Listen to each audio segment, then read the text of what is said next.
Pension തുക 1600 നിന്ന് 2000 രൂപയായി ഉയർത്തി ഇന്നലെ മുഖ്യമന്ത്രിയുടെ പ്രഖ്യാപനം വന്നിരിക്കുകയാണ്. നവംബർ 1-ാം തീയതി മുതൽ അത് പ്രാബല്യത്തിൽ വരുമെന്നാണ് പറഞ്ഞിരിക്കുന്നത്. പലർക്കും അതൊരു ആശ്വാസമാണ്. കാരണം ഇത് പ്രതീക്ഷിച്ച് ജീവിക്കുന്ന നിരവധി ആളുകൾ നമ്മുടെ കേരളത്തിലുണ്ട് എന്നുള്ളതാണ്. എന്നോടൊപ്പം കുറച്ച് അമ്മമാർ ചേരുന്നുണ്ട്. ഉമ്മ, സന്തോഷമായി 2000 രൂപ കിട്ടുന്നത് സന്തോഷം തന്നെയാണ്. ഇപ്പം നിലവിൽ ഞങ്ങൾക്ക് ഈ ഒരു പ്രാവശ്യം മാത്രമുള്ള 1600 വീണേക്കുന്നത്. അതിന് മുമ്പൊക്കെ 1300 വെച്ചേ വീഴുന്നുള്ളൂ. ഇതിൻ്റെ ഇടയ്ക്ക് വെച്ച് ഒരു പ്രാവശ്യം 300 വീതം 2 പ്രാവശ്യം വീണ്, അല്ലാതെ പിന്നെ ഈ 1300 വെച്ച് തന്നെ ഞങ്ങൾ എടുക്കുന്നത്.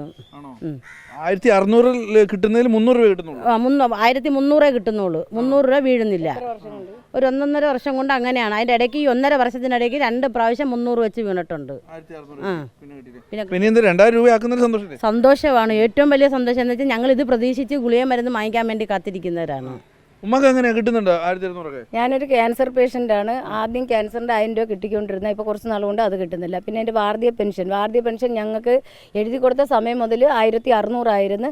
പിന്നെ ഇപ്പോൾ മാക്സിമം ഒരു 1.5 വർഷം കൊണ്ട് 1300 രൂപ കിട്ടി. ഈ 1.25 വർഷത്തിനുള്ളിൽ 1300 രൂപയുടെ പുറത്ത് ഞങ്ങൾക്ക് 2 പ്രാവശ്യം 300 രൂപ വീതം വീണ്. പിന്നെ എപ്പോഴും ഞങ്ങൾക്ക് ഈ 1300, ഇപ്പോൾ ഈ 2000-ൻ്റെ പിന്നെ പ്രോത്സാഹനം തരുന്നതൊക്കെ ഞങ്ങൾക്ക് ഇഷ്ടമാണ്, സന്തോഷമാണ്. കിട്ടട്ട് എന്നെ പോലെ ഒരുപാട് രോഗികളുണ്ട്. ഇത് ഗുളികയ്ക്ക് പോലും തികയത്തില്ല, എന്നാലും ഒരു ആശ്വാസം. പക്ഷേ ഈ 2000 പറയുന്നില്ലയോ, ഈ 1600 തന്നുകൊണ്ടിരുന്നെങ്കിൽ ഈ 2000 ഞങ്ങൾ വിശ്വസിക്കുമായിരുന്നു. ഈ 1600-ൽ നിന്ന് ഡയറക്റ്റ് ഞങ്ങളെ 300 രൂപ കട്ട് ചെയ്ത്. ആ കട്ട് ചെയ്ത് ഞങ്ങൾക്ക് 1.5 വർഷം കൊണ്ട് 1300. അപ്പം ഞങ്ങൾ ആ ബാലൻസ് ചോദിച്ചില്ല. 1300 ഞാൻ ഞങ്ങളെ കൗൺസിലറിനോട് ചെന്ന് അത്യാവശ്യം ആളുകൾ പറയുമ്പോൾ ഞങ്ങളുടെ ആധാറിൻ്റെ കോപ്പി മേടിച്ചിട്ട് കൗൺസിലർ അവരുടെ പേരും ഫോൺ നമ്പറും വെച്ച് എഴുതി ഒപ്പിട്ട് തരാൻ പറഞ്ഞു. അങ്ങനെ കൊടുത്തിട്ട് മാക്സിമം 7 മാസത്തിൽ കൂടുതലായി. അപ്പം നമുക്കിപ്പോൾ ഇങ്ങനത്തെ അന്തരീക്ഷങ്ങളാണ്. 1300 രൂപയാണ് വീഴുന്നത്. ഈ 300 രൂപ ഓരോരുത്തരും ഖജനാവിലാണ്, കേന്ദ്രത്തിൽ നിന്നാണ്. ക്യാൻസറിൻ്റെ പെൻഷൻ പോലും സമയത്തിന് കൊടുക്കാത്ത കേന്ദ്രം എന്താ ഞങ്ങൾക്ക് തരാൻ പറ്റും? കേന്ദ്രമാവട്ടെ, കേരള ഗവൺമെൻറ് ആവട്ടെ, ഇതിന് കഴിയാത്ത ഇവർ പിന്നെ എന്താ ചെയ്യാൻ പറ്റും? ഈ 2000-ൻ്റെ അവിടെ ഇരിക്കട്ടെ, വെയിറ്റിംഗ് ലിസ്റ്റിലല്ലേ അത് കൊടുക്കുമ്പോൾ. ഈ 1300 ഞങ്ങൾക്ക് എന്തുകൊണ്ട് തരുന്നു? 1600 തന്നെ ഞങ്ങൾ ബാക്കി പെൻഡിങ് ആദ്യം തരാൻ പറ.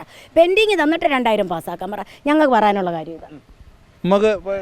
എനിക്ക് 1600 കിട്ടുന്നുണ്ട്. എൻ്റെ ഭർത്താവിന് 500 രൂപ പിടിച്ചാൽ പിന്നെ 2 ദിവസം കഴിഞ്ഞ് അത് കിട്ടുന്നുണ്ട്.